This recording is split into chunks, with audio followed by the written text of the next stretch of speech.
2点，如果你不给自己烦恼，别人也永远不可能给你烦恼，因为你自己的内心你放不下。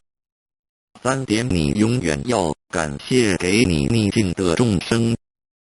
4点，你永远要宽恕众生，不论他有多坏，甚至他伤害过你，你一定要放下，才能得到真正的快乐。5点，当你快乐时，你要想，这快乐不是永恒的。当你痛苦时，你要想这痛苦也不是永恒。6点，今日的执着会造成明日的后悔。7点，你可以拥有爱，但不要执着，因为分离是必然的。8点，不要浪费你的生命在你一定会后悔的地方上。9点，你什么时候放下，什么时候就没有烦恼。10点，每一种创伤都是一种成熟。11点，狂妄的人有救，自卑的人没有救。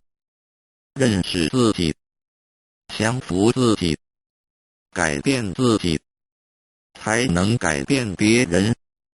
12点，你不要一直不满人家，你应该一直检讨自己才对。不满人家，是苦了你自己。13点，一个人如果不能从内心去原谅别人，那他就永远不会心安理得。14点，心中装满着自己的看法与想法的人，永远听不见别人的心声。15点，毁灭人只要一句话，培植一个人却要1000句话，请你多口下留情。16点，根本不必回头去看咒骂你的人是谁。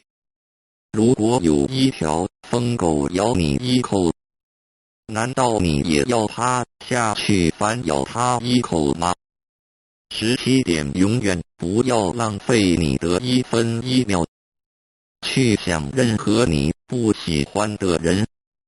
18点，请你用慈悲心和温和的态度，把你的不满与委屈说出来，别人就容易接受。19点，同样的瓶子